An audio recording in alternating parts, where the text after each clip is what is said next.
Hola estudiantes de Neuro, espero que anden muy bien. Vamos a compartir la pantalla para empezar esta clase destinada a sistema límbico. Sistema límbico, un tema vasto, amplio, casi infinito y sobre el que aún al día de la fecha no hay acuerdos del todo, sobre sus límites, funciones, relaciones, etcétera, entre otras cosas, ¿no? Desarrollo, citoarquitectura, en fin, hay un montón de criterios con los que se definen los sistemas que cruzados en este caso no permiten establecer un acuerdo unánime como sí existe sobre el lóbulo frontal, por decirlo de alguna manera, aunque todavía hay mucho para aprender. Eh, pero hay cosas como más claras, en términos de desarrollo, de la citoarquitectura, cómo están conformadas esas cortezas, etc. El sistema límbico es un cúmulo de estructuras, eh, tanto corticales como subcorticales, como vamos a ver a lo largo de la clase, que no se aferran específicamente a un lóbulo o exclusivamente un lóbulo, sino que va más allá, y la consideración funcional del sistema límbico como estructuras relacionadas a las emociones y a los comportamientos motivados, eso ha hecho que se expandan sus límites y se pierda claridad eh, sobre qué implica en sí el sistema límbico. Eh, para empezar la clase vamos a considerar algunas cuestiones conceptuales generales sobre lo que es un comportamiento emocional y motivado, cuáles son, digamos, qué características tienen, y luego vamos a entrar al terreno de lo anátomo-funcional, viendo primero el lóbulo límbico de Broca, el lóbulo. Recuerden que nosotros tenemos 6 lóbulos: frontal, parietal, occipital, temporal, de los que vemos de afuera, pero luego también tenemos el lóbulo de la ínsula, que sería un quinto lóbulo, que es la profundidad de la cisura de Silvio, toda la corteza que se pliega hacia adentro de la cisura de Silvio, y el lóbulo límbico, que solo es visible en la pared medial de los hemisferios cerebrales. Yo no lo veo a simple vista en la pared lateral, tengo que cortar el cerebro al medio y mirar las paredes del medio, y ahí recién puedo ver el lóbulo límbico. Y vamos a arrancar de la definición de Broca, vamos a hacer un recorrido histórico breve, por supuesto, va hasta llegar al concepto en sí del sistema límbico, que lo acuña Paul MacLean a mediados del siglo pasado. Allí vamos a entrar en el terreno de lo subcortical, porque el lóbulo límbico, como acá lo dice, estructuras corticales, como todo lóbulo habla de corteza. Bueno, cuando habla de un lóbulo frontal, parietal, habla de corteza, no habla de núcleos o estructuras subcorticales. Pero aquí sí vamos a tener que entrar, luego de la definición de MacLean, en la inclusión de las estructuras subcorticales que han sido incluidas en este sistema, cuáles son las conexiones de entrada y salida, aferencias y eferencias del sistema límbico, cuáles específicamente son más relacionadas a los comportamientos emocionales y cuáles más atañen a aquella función cognitiva que llamamos memoria. Eh, Pues en general, uno cuando habla de sistema límbico piensa en la regulación de las emociones, pero no es solo eso, ¿está bien? Y de hecho, vamos a ver que de base hubo algún error en la conceptualización del vestigio de lo que fue el concepto de sistema límbico. Y estructura por estructura veremos cuáles son las funciones más específicas que correlacionan con la actividad de esas regiones. Como dijimos, vamos a considerar primero los comportamientos emocionales y motivados, para que despejemos algunas dudas, por las dudas, por las dudas. Son comportamientos que se orientan a satisfacer una necesidad del organismo. Por ejemplo, tengo hambre y busco alimento. Todo eso es un comportamiento emocional, la búsqueda de alimento y alimentarse propiamente, y todo lo que implica después de digerir, ir al baño, etcétera, todo es un comportamiento compuesto por distintas conductas, ¿está bien? Una es la búsqueda de alimentos, sería una conducta, pero dentro de un marco más global que es un comportamiento, en este caso, alimenticio, ¿sí? Y que incluye motivaciones, es decir, hay algo que lo motiva y que es el hambre, en este caso del ejemplo. Estas necesidades de las que hablamos tienen que ver con cuestiones básicas, ¿sí? Alimentarse, comportamiento sexual reproductivo, el ciclo sueño-vigilia, la ingesta no solo de sólidos, sino también de líquidos, la regulación de los líquidos corporales, todo lo que tenga que ver con el crecimiento del sujeto, desde que uno es una sola célula allá intrauterina, hasta que uno más o menos termina de desarrollarse física, hormonalmente, etcétera, luego de la adolescencia, eso implica la participación de factores de crecimiento y es algo que uno no, como ustedes podrán ver, son comportamientos que uno no modula a voluntad del todo. ¿Eh? Eh, bueno, entre otros, ¿sí? Podemos considerar el comportamiento maternal, por ejemplo, todo lo que es el amamantamiento, el cuidado de la cría, el amamantamiento obvio en el caso de los mamíferos, pero el comportamiento maternal en su conjunto, el cuidado del nido, la defensa, ¿no? Todos los comportamientos de lucha, huida, etcétera, tienen que ver con necesidades básicas y son comportamientos emocionales en ese sentido, ¿está bien? En ese sentido. Pueden ser respuestas a situaciones estresantes, ¿no? Un golpe, un bocinazo fuerte, cuestión, todo lo que tenga que ver con susto, miedo, ¿sí? Reacciones que hacen que no solo uno actúe cognitivamente, sino también con todo el resto del cuerpo, más allá del sistema nervioso.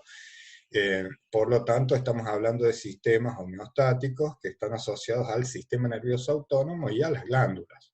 O sea, un comportamiento emocional es objetivable en algún sentido porque yo puedo medir la liberación de las glándulas, la dilatación de las pupilas, la transpiración de las manos. Tengo un montón eh, vamos a decir así, de datos objetivables que me hacen ver que ahí hay un comportamiento emocional por detrás. Yo puedo ver el comportamiento agresivo en una persona porque muchas cosas cambian, digamos, la tonalidad de su piel, hay mayor irrigación, las pupilas, cómo se dilatan, el comportamiento del cuerpo.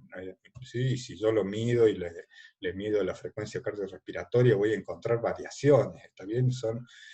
Y además suceden en respuesta a un estímulo que está presente, digamos, si a uno le tocan un bocinazo, etcétera, todo lo que implica en términos de sistema nervioso autónomo, la liberación de adrenalina, noradrenalina, la glándula suprarrenal, los corticoides, es una respuesta que incluye el caso del susto, al sistema nervioso autónomo, tanto como al sistema glandular, en ese ejemplo del susto en particular, y la intervención de la glándula suprarrenal, ¿está bien?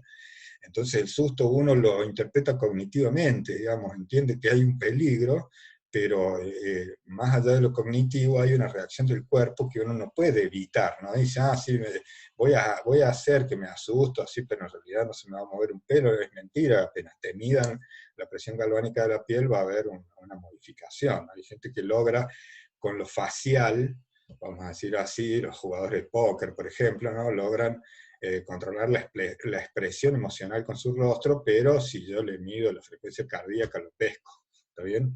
De alguna manera, seguro es más leve que una persona normal, porque bueno, todo eso influye, pero el sujeto no tiene un control absoluto sobre lo autónomo y lo glandular en una situación de estrés. Eh, Ambos sistemas, o sea, el autónomo y el glandular, recuerden que son regulados por el hipotálamo. Esto lo han visto con detenimiento en las clases de la profesora Fabiola Macchione, que habló del hipotálamo y cómo el hipotálamo regula un montón de comportamientos que tienen que ver justamente con la reacción de la periferia del cuerpo, más allá del sistema nervioso central. Siempre hablamos de la periferia porque nos paramos en la mitad del sistema nervioso central, ¿está bien? Y por tal motivo, el hipotálamo es considerado un núcleo efector por excelencia de lo que es el sistema límbico en su conjunto, ¿está bien? Un efector, uno de los efectores, pero en este caso muy importante en lo que es la relación del sistema nervioso central con la periferia del cuerpo, ¿está bien? De modo que uno tiene que acompañar a una situación, por ejemplo, de huida o de lucha, con aumento de la fortaleza muscular, y eso se logra liberando ciertas sustancias a la sangre, y eso ya depende no del sistema nervioso central, sino del autónomo, pero hay un núcleo del central que regula y activa esas funciones periféricas, y ese núcleo es el hipotálamo. Una aclaración final por las dudas también, que no hay que confundir un comportamiento emocional o una emoción con un sentimiento, ¿está bien? Una cosa es la ira o el enojo y otra cosa es el odio. El odio es un sentimiento, acá estamos hablando de comportamientos emocionales. El amor es un sentimiento, una cosa es la alegría, es una emoción que se expresa cuando uno ve a alguien, un ser querido, qué sé yo, pero el sentimiento perdura, prevalece, permanece, más allá de la presencia o no del estímulo. Si yo amo u odio a alguien, digamos, ese amor y ese odio permanecen más allá de que el estímulo, de que el sujeto amado u odiado esté o no presente. En las emociones, el estímulo está presente, o por lo menos tiene que haber un recuerdo tácito, digamos, explícito, perdón, no tácito, explícito, ¿te acordás cuando nos pasó tal cosa y tal otro? Y se revive una situación con carga emocional y uno se alegra y tiene cierto nivel de excitabilidad en la periferia del cuerpo, que está bien, que es normal porque fue activado por un recuerdo, pero ese recuerdo está presente, está bien. En el otro caso uno capaz que ni se acuerda de la persona amada o odiada, pero está bien, permanece en términos del sentimiento. Y a su vez el sentimiento eh, tiene, vamos a decir así, no está claro hasta dónde y cuánto ni cómo, pero implica una actividad más global del sistema nervioso central, una actividad más global. En las emociones no, uno ve estructuras que se activan, circuitos específicos, es como más claro, es más claro. Bueno, larguemos. Vamos a empezar haciendo historia del concepto de sistema límbico, claramente. Eh, Hay que empezar allá muy lejos. Paul Broca, el mismo del área de Broca, del lenguaje, que definió una estructura en el lóbulo frontal, no sé si lo vieron, se acuerdan, no sé, estamos con lenguaje, bueno, alguna de las áreas del lenguaje, la que tiene que ver con la producción del lenguaje, está definida con su nombre. Eh, pero no fue lo único que hizo Broca. Broca hizo un estudio muy interesante a fines del otro siglo, XIX, en el que definió al lóbulo límbico. Él hizo un estudio que se llama citoarquitectónico. ¿Qué quiere decir esto? Estudió la arquitectura celular, cómo estaban compuestas las capas y qué tipo de neuronas de las cortezas. De las cortezas él utilizaba, este es el dibujo A, el que está arriba a la izquierda, el dibujo A. Él utilizó un roedor que no tenemos acá nosotros, no tenemos acá, pero es un roedor un poco más grande que una rata, no llega a ser una comadreja, pero por ahí, no me acuerdo el nombre en estos momentos. Y entonces él nota que no toda la corteza tiene la misma organización y que hay un anillo específico de esa corteza que tiene una organización de menor de 6 capas, que la cantidad de capas que tienen esas estructuras corticales no llega a 6, que era lo clásico cuando se hacían estudios citoarquitectónicos de cualquier pedazo externo de cualquier cerebro, uno evidenciaba 6 capas celulares en la corteza parietal, en la frontal, en la occipital, etc.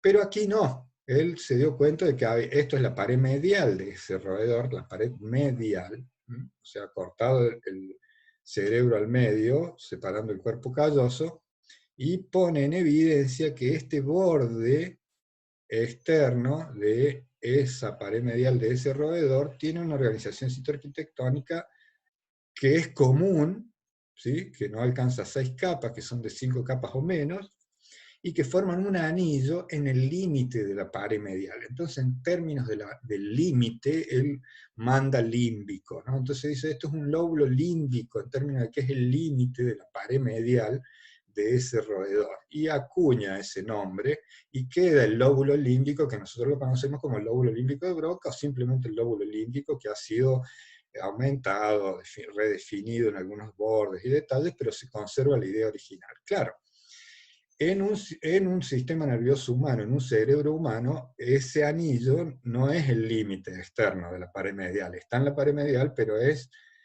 un anillo interno, porque nosotros, la corteza ha seguido creciendo, las células tenemos más desarrollo cortical que un roedor, claramente, que todo el resto de los animales, a todos sabemos, Y eso hizo que ese aumento, ese anillo que acá aparece en el límite, fuera quedando hacia adentro, ¿no? Las cortezas empezaron a hincharse, a irse hacia arriba y a aumentar la pared, ¿ves? Si ustedes miran este dibujo en B, que es otro circuito, pero si ustedes miran este dibujo y ven lo que está de gris ahí, que es el cíngulo, ¿ves?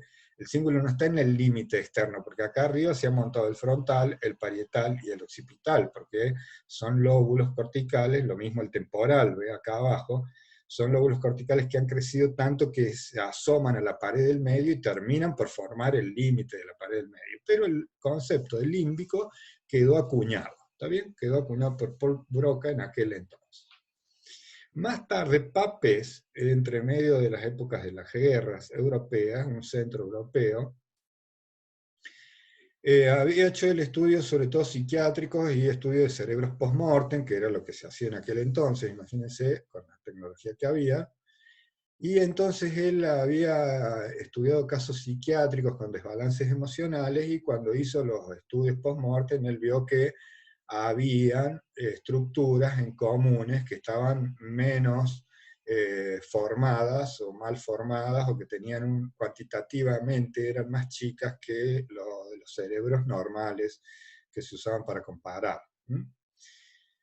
Entonces, él, en base a los estudios conexionales que había en aquella época, Papez, estamos hablando, en 1934 propone lo que se conoce hoy como el circuito de Papez, y que él lo asocia a las funciones emocionales, dado el estudio de casos psiquiátricos con el que se había basado para hacer su estudio y alcanzar sus conclusiones.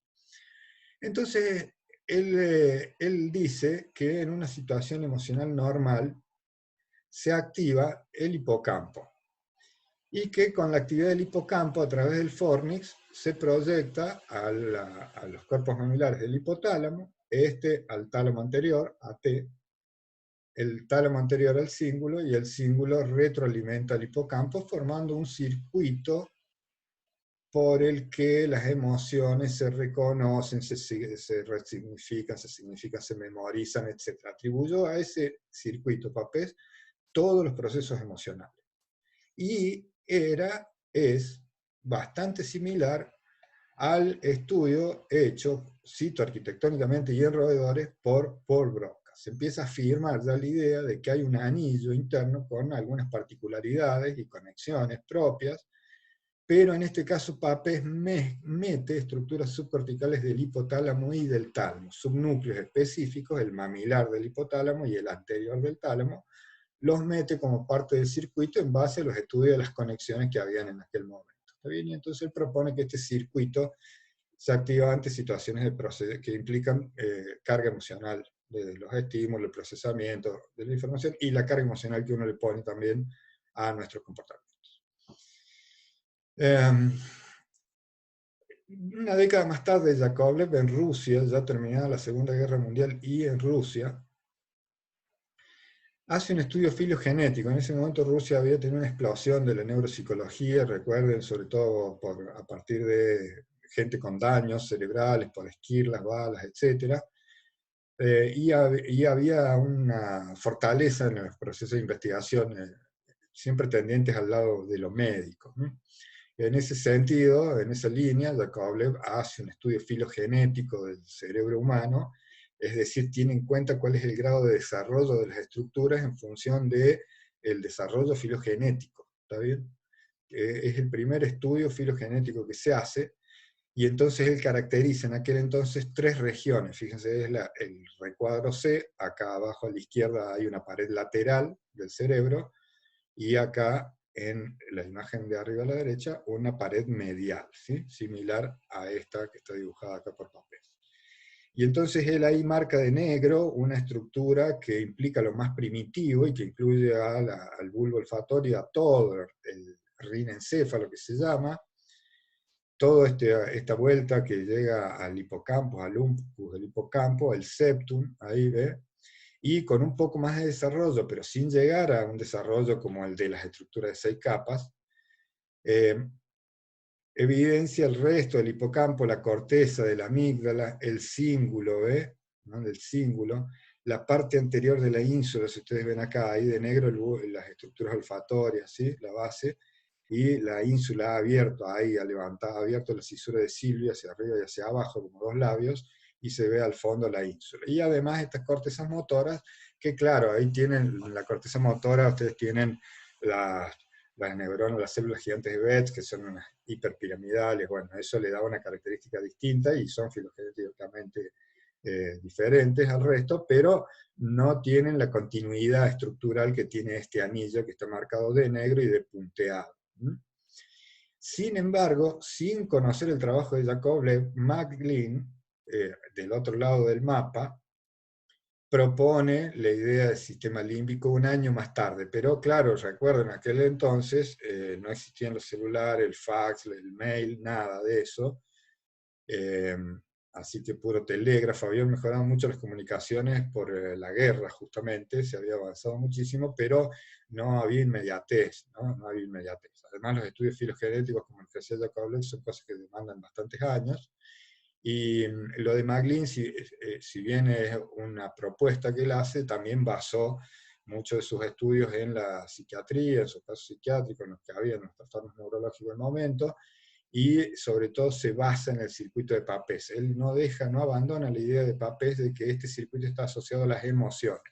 La definición del sistema límbico nace desde un punto de vista funcional, está asociado a las emociones. Entonces, McGlynn, en el 48, en realidad, él ya presenta la idea del sistema límbico, pero con otro nombre, y se lo critica porque él le llama sistema, le da un nombre de sistema visceral, y entonces le critican y le dicen que se iba a confundir con el sistema nervioso autónomo, y si bien es cierto que tiene mucha relación con el autónomo, porque está el hipotálamo incluido en el sistema, para evitar confusiones conceptuales, le manda sistema límbico, lo cual implica un concepto más amplio que el del lóbulo límbico, pero él, al partir del circuito de Papez, incluye el lóbulo límbico, incluye la corteza del cíngulo y a todo el hipocampo. Acá él, si ustedes lo ven acá, está peladito este dibujo, pero acá adelante está el bulbo olfatorio, otra vez, todo lo que es tracto olfatorio, la amígdala, esta pelota con su estría terminal y su proyección ahí al lado del septum. Este es el hipocampo, ¿ve? Y acá salen las células que forman el fornix y que van a proyectar a los cuerpos mamilares del hipotálamo, ¿ve? El núcleo anterior del tálamo pone todas las comunicaciones que hay alrededor del cuerpo calloso, que terminan de formar el anillo, el septum, amplía un poco al circuito de Papez agregándole la amígdala, la estría terminal, el núcleo de la estría terminal, todo el sistema olfatorio, lo mete lo que se llama rinencéfalo, ¿sí? Y con eso él arma la idea de sistema límbico, con lo cual queda el lóbulo límbico de Broca involucrado en el concepto de sistema, y a su vez involucra otras áreas subcorticales. Lo que sigue es una comparación, figuraba así en el paper de donde saqué la imagen, de Kunins.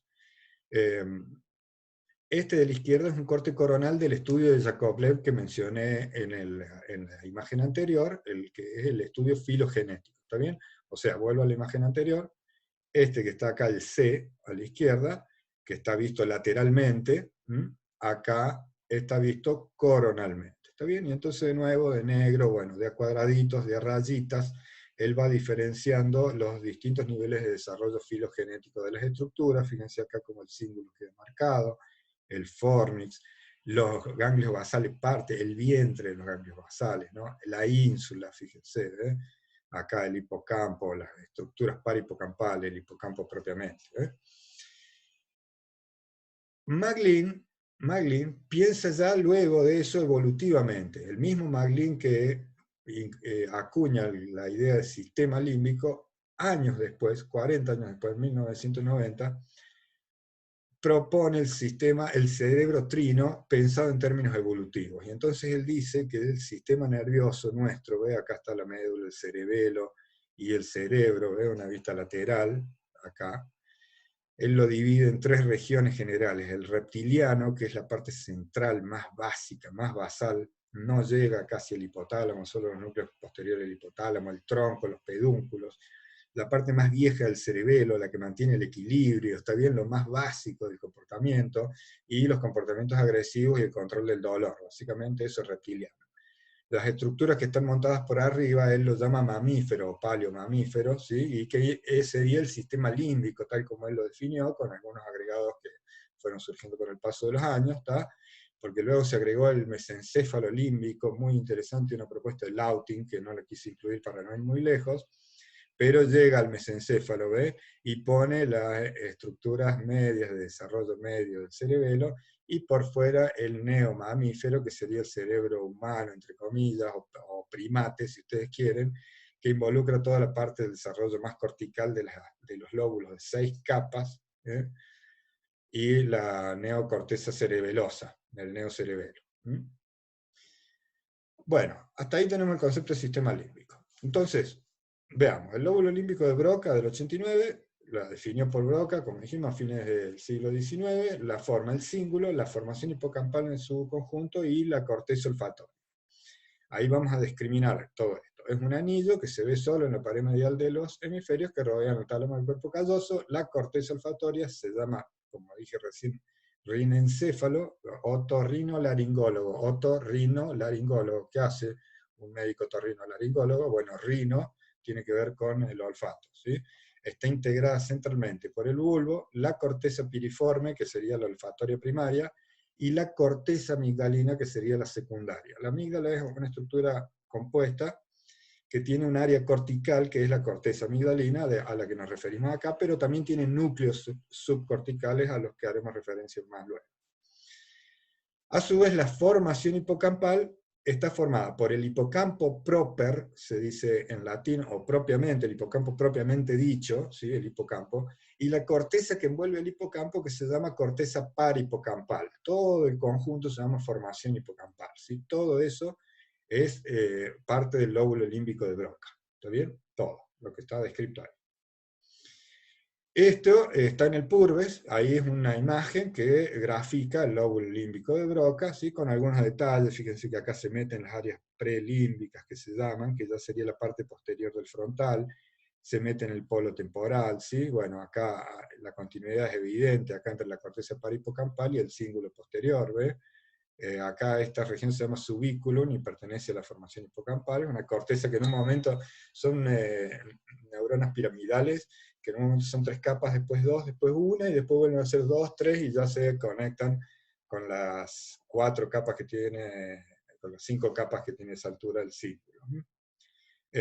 Bueno, eso es con algunos detalles, ¿ve? Ahí descritos arriba, como les estoy diciendo, la ínsula, la parte anterior de la ínsula, que coincide con el estudio filogenético que hizo el ruso Yakovlev, que él involucra la parte anterior de la ínsula, justamente. La parte posterior es más asociativa, tiene que ver con el sabor, etcétera, ya lo hemos visto, a eso, pero la parte anterior tiene una relación más fuerte con los comportamientos emocionales.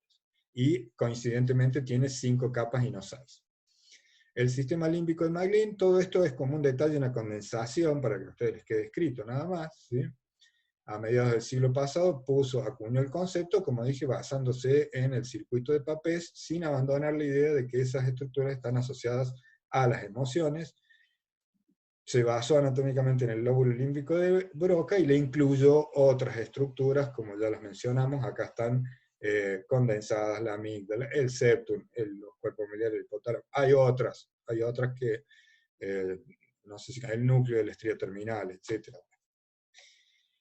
Entonces, el sistema límbico, en síntesis, es un concepto más amplio que el del lóbulo límbico. El lóbulo límbico existe como tal y está definido, es el lóbulo límbico de Broca, y en eso estamos de acuerdo. Y es una estructura cortical como todo lóbulo. ¿Está bien? El sistema, además del lóbulo límbico, incluye las estructuras subcorticales que hemos mencionado recién, y ha sido asociado globalmente con los comportamientos motivados que tienen carga emocional. Acá un cerebro, pero mira para el otro lado, es un esquema bastante detallado, donde está, lo puse, lo agregué, es de Guyton, de un libro que se usaba en otras épocas cuando Beltramino era titular de esta cátedra, en donde se detalla, de nuevo, pongo lo que ya hemos hablado recién, el núcleo accumbens, de lo que tengo escrito acá no lo he dicho, el núcleo anterior del tálamo. Hay distintas regiones subcorticales que hacen al detalle y que están acá descritas en su totalidad. Este autor Guyton, en esa misma página 302 de su libro, hace un esquema, ahí al ladito, que yo lo llevé a un grado extremo de grande, por eso se ha perdido un poco el foco, pero es un esquema que sintetiza lo dicho. Acuérdense que en este caso el anillo está mirando a la derecha, está bien, el autor ha puesto un hemisferio cerebral que está mirando hacia el otro lado, distinto de las imágenes que venimos viendo. ¿Sí? Atiendan a ese detalle y el esquema sigue la misma lógica, obviamente. Entonces ve acá corteza orbitofrontal. La corteza orbital frontal es el piso del lóbulo frontal, ¿sí? Y se llama orbital porque está arriba de los ojos, de la órbita de los ojos, claramente.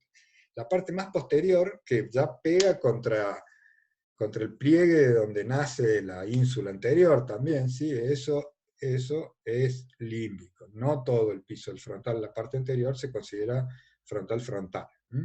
Pero eso, atento a la definición de que son estructuras de 5 capas y que tienen un compromiso con las emociones. Ahí tenemos ya como 2 parámetros, 2 criterios con los cuales ir ajustando el concepto del sistema límbico. ¿Tá? En particular, en términos de cortezas, ninguna de las estructuras corticales que forman el sistema límbico tienen más de 5 capas, entre 3 y 5, como dije recién, el subículo incluso por un momento llega a tener una sola capa de células piramidales. La circunvolución del cuerpo calloso como una continuidad, que es lo mismo que la corteza del cíngulo, ni más ni menos, el subículo del que les hablé recién, la circunvolución parahipocampal, que es la corteza parahipocampal, la punta de esa corteza se llama uncus, que es la que ya va hacia el polo del lóbulo temporal, y si miran adentro, el hipocampo, pegado a la circunvolución parahipocámpica, la amígdala, un área paraolfatoria que incluye el tubérculo olfatorio y otras estructuras, que bueno, hay muchas estructuras del cerebro pequeñas y sobre todo en esas áreas límbicas, la banda diagonal de Broca, etcétera, que sería inextenso detallar. Acá solo resaltamos de las que más sabemos, vamos a decir así. El septum, los núcleos anteriores del tálamo.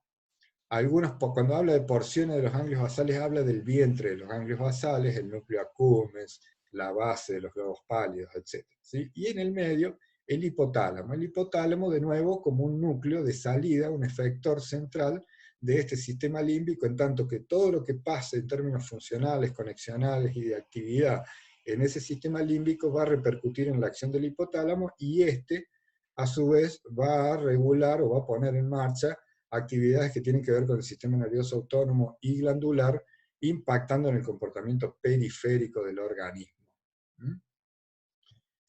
No vamos a entrar en el detalle del hipotálamo porque han tenido una clase donde han visto un montón de subnúcleos y comportamientos asociados a esos subnúcleos. ¿Está bien? Así que queda para obviar, pero en esta idea general, y es el mismo Guyton en ese libro, el que también propone la idea del hipotálamo como un núcleo efector, lo cual es cierto. Esto es que proyecta ya por fuera del sistema límbico. Pero no es el núcleo, el único núcleo efector. Ya llegamos. Bueno.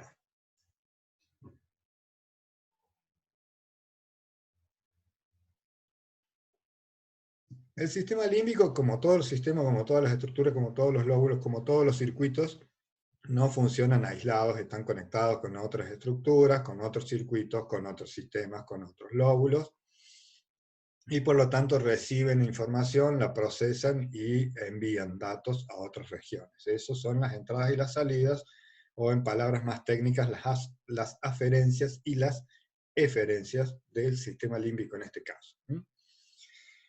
La principal fuente de entrada, no quiere decir exclusiva, la principal fuente de entrada viene de las cortezas de asociación sensorial, o sea, lo parieto, temporo, occipito, insular o insulo, temporo, occipito, parietal, como ustedes quieran llamarle, pero esas áreas asociativas que integran toda la información sensorial de los distintos sentidos son fuente de entrada de información al sistema límbico, también las áreas sensoriales secundarias, algunas regiones del núcleo caudado, etcétera, pero estamos hablando de la información central, vamos a decir así, entre comillas, lo más significativo para los fines didácticos pedagógicos de esta clase.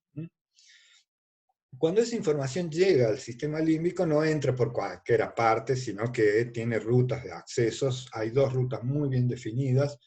Una es al hipocampo a través de la corteza parahipocampal, o sea, las áreas asociativas sensoriales, proyectan a la corteza parihipocampal, a la corteza entorrinal, perirrinal, todas las cortezas, esas subcortezas eh, rinales que son parihipocampales. ¿Sí? Todas esas cortezas, ¿por qué se llaman rinales? Porque están asociadas a una cisura que es la cisura rinal.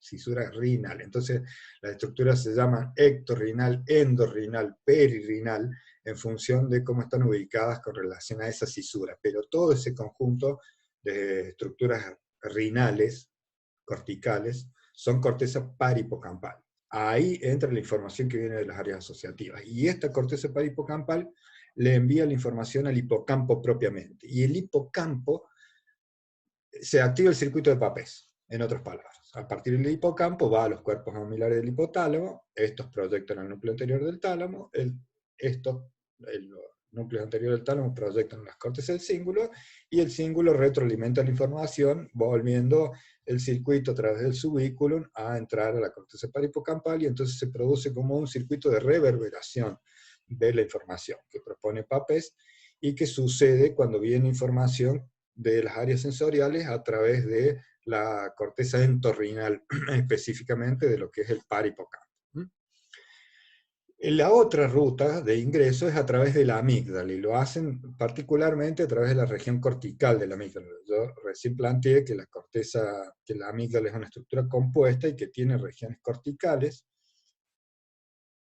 y esa corteza amigdalina es la principal receptora de la información sensorial. Incluso, como sabrán, es la corteza olfatoria secundaria. Es la corteza olfatoria secundaria, ya lo discriminamos más arriba cuando detallamos el lóbulo límbico de Broca. ¿Está bien? Entonces, esa corteza amigdalina recibe lo olfatorio y todo lo que viene asociado desde las cortezas parieto-temporo-occipitales, con lo cual la corteza amigdalina tiene toda la información sensorial que ha recibido el organismo ya lista, integrada, y la proyecta a los núcleos amigdalinos, que son estructuras ya subcorticales de la amígdala y también del sistema límbico. Cuando se habla de la amígdala en general, se piensa en estos núcleos subcorticales que son el medial y el central de la amígdala, ¿sí? Que ya están en un terreno profundo y que no los veo.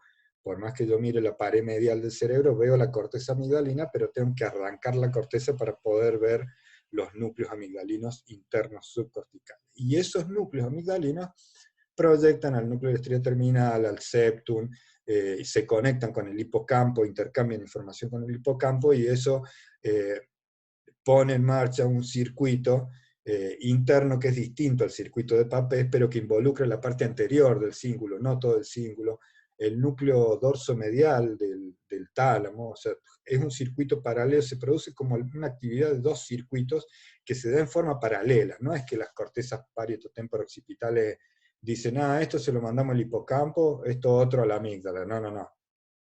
Toda la información analizada va a las dos estructuras a partir de la corteza, y allí estas proyectan a un circuito interno que involucra núcleos subcorticales. ¿Ok? Bien.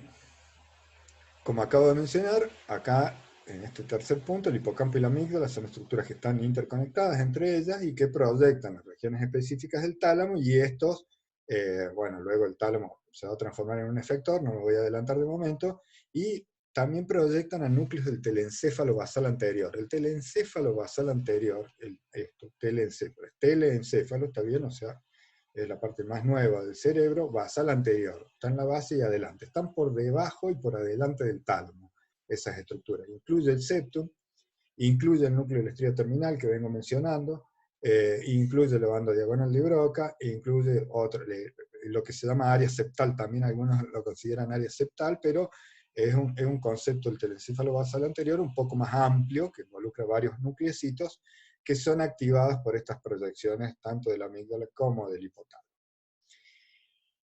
Cuando se habla de tálamo límbico, hablamos aquí de un efector, y acá llegamos al punto, ¿está? Y entonces hablamos de eferencias. Nosotros ya hemos descrito al hipotálamo como un núcleo efector por excelencia, en términos de que contacta, regula toda la actividad autónoma glandular. Listo, no lo vamos a volver a repetir. Ya está en la última frase, acá. ¿Mm? Pero el tálamo límbico incluye el núcleo anterior del tálamo, y si ustedes recuerdan o revisan el tálamo tiene un núcleo arriba que se llama dorso medial. Dorso medial, está arriba al dorso y al medio, ¿está bien? No es dorso lateral, está al dorso y al medio. Si uno lo ve de arriba, ve como un pompón a un lado y a otro de los dos tálamos. Recuerden que los dos tálamos derecho e izquierdo están pegados, de modo que parecen una sola pelota en realidad, pero son dos pelotas, dos huevos, dos pelotas de rugby que están tocándose al medio, vamos a decir así, ¿está?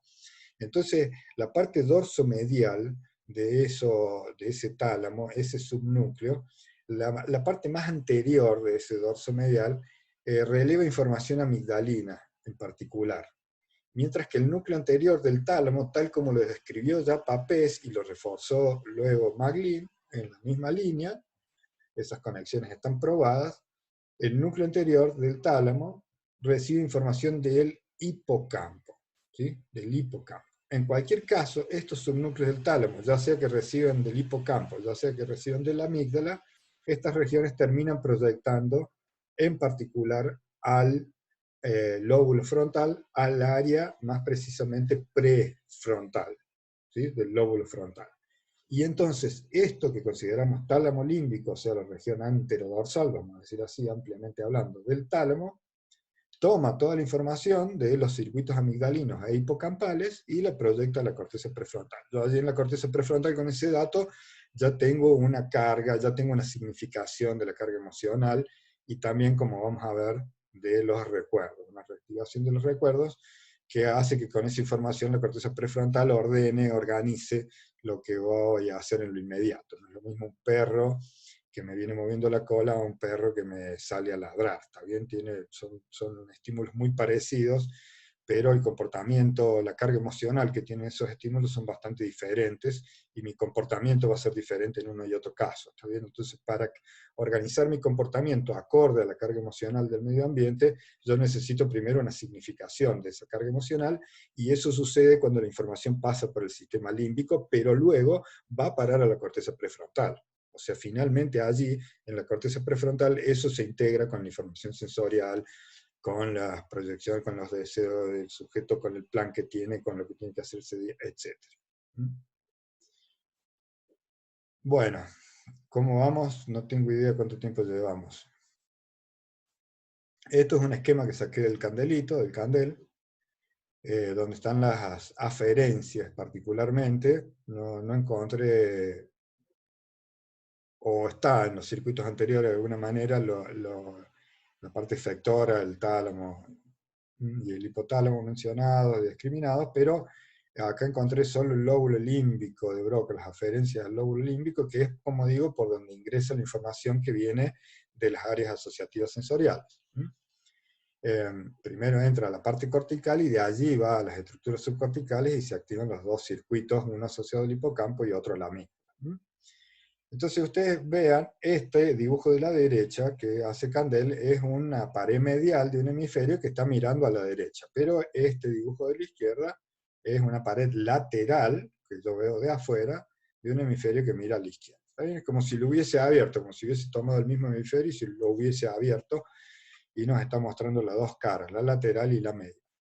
En la cara lateral ustedes vean, que está marcando particularmente áreas secundarias y asociativas de las áreas temporales, parietales y occipitales, como ustedes ven. Y observen que hay dos niveles de proyección. Estas áreas asociativas, una vez que integran toda la información, proyectan principalmente a dos regiones. Una es la corteza prefrontal, porque la corteza prefrontal, para organizar lo que va a hacer en lo inmediato, necesita saber cómo está organizado el medio ambiente. De modo que cuando yo camine no me choque con las cosas y no cruce una calle cuando los autos están pasando. ¿Está bien? Pero eso, que es hacia acá, que le llama prefrontal convergence, el autor, convergencia prefrontal, también tiene un segundo nivel de proyección, que es la convergencia límbica, que le llama este autor, e implica lo que vengo diciendo, lo que ya he detallado previamente y se ha escrito también, que son las fuentes principales de entrada al sistema límbico, las proyecciones de las áreas sensoriales asociativas, como dije principalmente, pero también mencioné las áreas sensoriales secundarias que también proyectan directamente a este lóbulo límbico.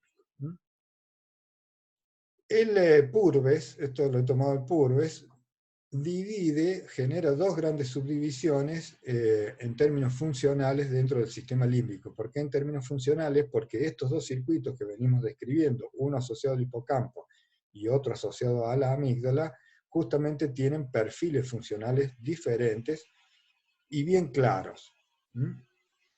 Fíjense acá, esto verde que está aquí es la amígdala, ¿sí? Y esto violeta es el hipocampo. ¿Está? Acá está el cíngulo que el autor lo divide en anterior y posterior. ¿Ves? Y entonces pone de violeta el fornix, el cuerpo mamilar y el tálamo anterior. O sea, está dibujando de violeta el circuito de Papez, ni más ni menos, y acá de verde pone la amígdala, ¿ves?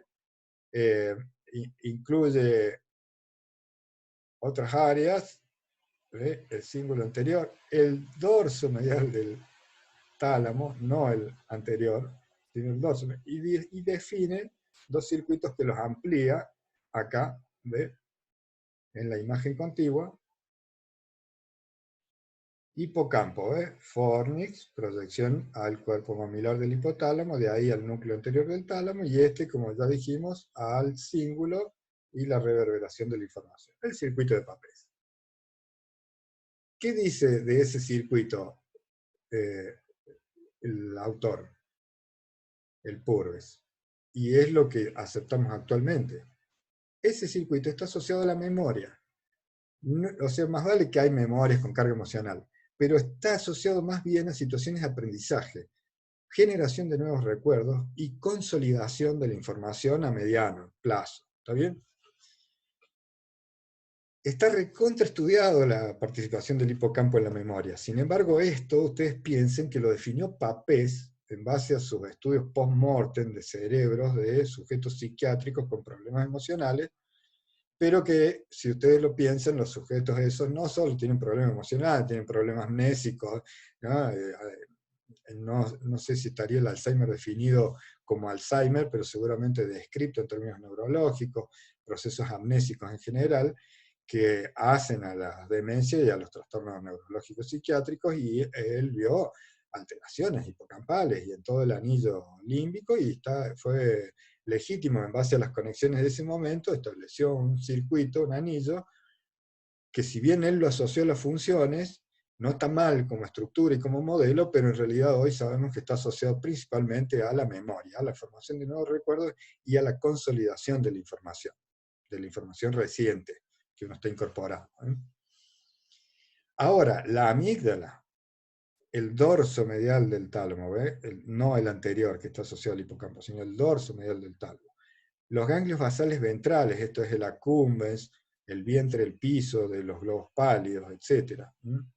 El tubérculo olfatorio, algunas estructuras asociadas intermedias de la zona, el hipotálamo, allá proyectado al fondo, y la región anterior del cíngulo principalmente, forman un anillo paralelo, y ese anillo sí se activa y correlaciona fuertemente con procesos emocionales, con comportamientos motivados y situaciones que tienen carga emocional. ¿Sí? Entonces acá habría una primera diferenciación funcional, ¿sí? Más funcional, dentro de lo que en principio había terminado por afinar o terminar de acuñar don Paul MacLean, pero partiendo de la idea del circuito de Papez, de que eran estructuras todas asociadas a las emociones, y hoy sabemos que hay circuitos muy bien definidos, subcircuitos, de los cuales, de estos dos,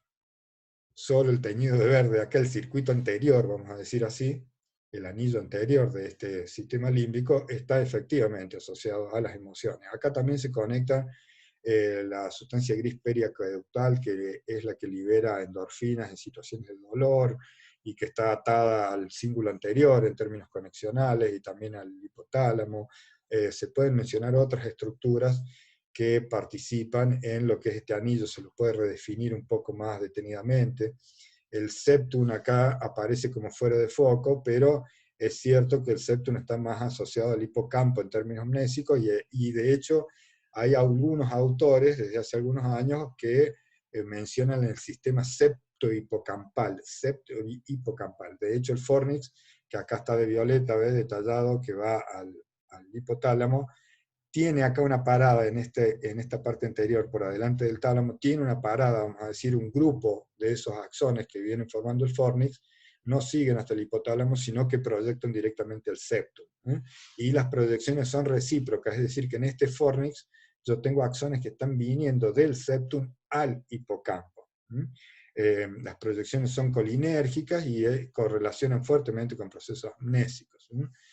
Sin embargo, el septum también está asociado en algún sentido a la amígdala y al telencéfalo basal anterior, forma parte del telencéfalo basal anterior, y cumple un rol en algunos comportamientos emocionales, con lo cual el autor acá claramente no se la juega para mí.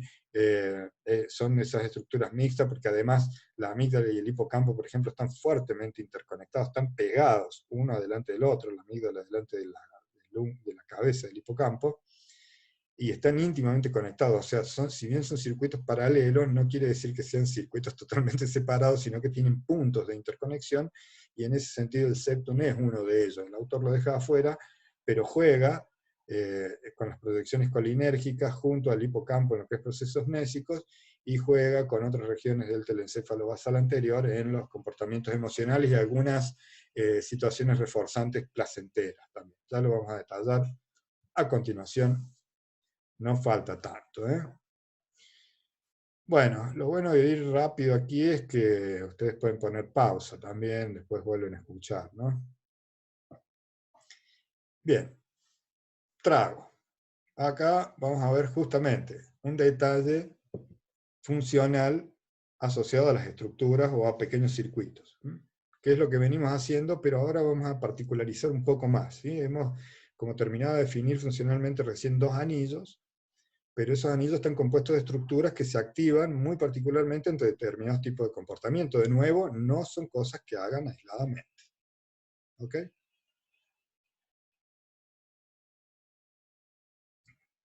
Todo lo que es el rinencéfalo, el sistema olfatorio, incluyendo el bulbo y las cortezas olfatorias primarias y secundarias, o sea, la piriforme y la amigdalina, están relacionadas claramente con el procesamiento de la información olfatoria, y es interesante notar que si ustedes comparan el olfato con otros sentidos, es el único que proyecta directamente sus cortezas sin pasar por el tálamo antes. Se dan cuenta que ustedes, el tacto, cuando piensan en el dolor, por ejemplo, en la vista, la información auditiva, el gusto, todos, más allá de ir a la médula, el tronco, luego, antes de llegar a la corteza, proyectan al tálamo. La información llega a través del tálamo a la corteza, la información sensorial de los otros sentidos. No es el caso del olfato. Es una excepción a la regla, pero también deben pensar el olfato como un sentido primitivo, si bien se ha seguido desarrollando luego, y de hecho el bulbo olfatorio es neocórtex, es, es isocórtex, pero no es isocórtex o neocórtex, es paleocórtex, pero es corteza, quise decir, perdón, estelencéfalo, eso, estelencéfalo. Entonces, de hecho, el bulbo es una corteza. Por más que parezca una pelotita o una estructura subcortical, parecido al hipocampo, no lo son cortezas. Tienen una estructura cortical y procesan información olfativa, y cuando ese bulbo era más vestigial, que no tenía una parte cortical muy desarrollada, es lo que se llama el sistema olfatorio accesorio, el viejo sistema olfatorio, que todavía tenemos nosotros pequeñito al lado del sistema olfatorio principal, pero que en ratas se nota mejor, hay como una paridad entre los dos sistemas olfatorios, el viejo y el nuevo, por los niveles de desarrollo. Pero ese sistema olfatorio vestigial, cuando apareció el tálamo, apenas estaba desarrollado. Apenas existían las partes más ventrales, ventrodorsales del tálamo, apenas. Entonces, la proyección olfatoria, y sobre todo por la posición, aprovechando la posición en la que ingresa la información olfatoria, desembocó directamente en las cortezas. Era más fácil, más rápido, más cercano llegar a las cortezas que no ir hasta el tálamo. Aún así, las cortezas olfatorias son cortezas de 3 capas, al lado de las otras cortezas del tacto, del gusto, etcétera, que tienen 6. Son cortezas mucho más simples, 2 capas piramidales y una granular periférica. Superficial, la capa 1. La 2 y la 3 son piramidales, y después en la corteza entorrinal, en otros lugares de las cortezas de ese anillo límbico, uno puede encontrar 4 o 5 capas, en el cíngulo, etcétera, pero lo olfatorio está limitado a 3 capas, y está asociado netamente con la información olfativa. Aunque luego esa información olfativa en la corteza entorrinal, que actúa como corteza asociativa, se termina por integrar, bueno, tiene que ver ya con la reactivación de los recuerdos. Es un sistema bastante interesante. La amígdala, en este pool, la amígdala es central en todos los comportamientos que tienen que ver con el miedo. Y de hecho hay algunos trastornos, algunas alteraciones, trastornos de ansiedad, algunos ataques de pánico, etcétera, que correlacionan con alguna anomalía funcional de la amígdala, funcional, ¿no? En términos de neurotransmisores. Igual el bajo desarrollo de la amígdala, o sea, un trastorno del desarrollo que indique que se detiene en un punto de crecimiento de la amígdala y queda vestigial, vamos a decir así, induce comportamientos sin miedo en los sujetos, ¿no? Como que pierden la noción del miedo. Eso se ve en algunas criaturas del espectro autista en particular, por mencionar algunos casos, nada más. Cuando hay una situación de estrés o problemática en el medio ambiente, la amígdala da la alarma, ¿no? Recuerden que la información sensorial, pongamos que van a cruzar una calle, están en una situación peligrosa, viene un colectivo, les toca bocina, están ahí, bueno, los agarra el semáforo ahí en medio cruzar, etc. Ustedes están percibiendo toda esa información sensorial, ha sido asociada temporoparito occipito insularmente, y de allí recuerden que la información va a la corteza amigdalina, y de allí entra a la amígdala, los núcleos de la amígdala, el medial y el central, y esos núcleos son los que de alguna manera se activan. No sabemos si entendemos la lógica, ¿sí? La logicidad, la correlación, entendemos la correlación, pero no sabemos por qué son esos los núcleos que se activan ante situaciones de alarma o estrés ambiental, ¿sí? Como dije, está asociado netamente al miedo, y todos los comportamientos de evitación, como dije también de fobias, si hablamos ya en términos de trastornos de ansiedad, están asociados a disfunciones de la amígdala. El septum, por su lado, esta estructura que está por adelante del tálamo a forma de nariz, si ustedes lo piensan al tálamo como una cabeza, el septum sería como la nariz de esa cabeza, ¿no? Un poco más grande sería. Es una estructura que regula los comportamientos agresivos. De hecho, el daño de las áreas septales desemboca en lo que se llama rabia septal, un comportamiento agresivo sin motivo aparente del medio ambiente. Esto se ha estudiado en gatos. No es la única región del sistema límbico que induce estados así de agresión. Algunas regiones subnúcleos específicos de la amígdala también son susceptibles, si se los estimula o se los daña, de inducir estados tipo rabia o de agresión sin motivo, ¿sí? Pero existe definido ya hace muchos años la rabia septal por daño del septum. Sin embargo, si se hace lo contrario, si se lo estimula al septum, provoca situaciones de placer. Estas situaciones de placer también uno las ve en otras estructuras, estimulando algunas otras estructuras, subnúcleos específicos de la amígdala, la accumbens, ya lo vamos a ver un poquito más abajo. Pero en particular lo que diferencia el septum del resto de los núcleos que inducen placer cuando se los estimula, es que provoca orgasmos, luego de una estimulación, bueno, eso está estudiado, luego de alguna cantidad de determinada descarga, induce eyaculación en el macho, visiblemente. Estamos hablando de animales experimentales, ¿no? Así que se asume o se correlaciona la actividad del septum con el placer en el ámbito de la esfera de lo sexual. El núcleo accumbens también se activa, particularmente se lo ve sobrellenado, vamos a decir así, o con una cantidad mayor de lo normal de dopamina, del neurotransmisor dopamina, esta proteína, esta amina biógena, ¿sí?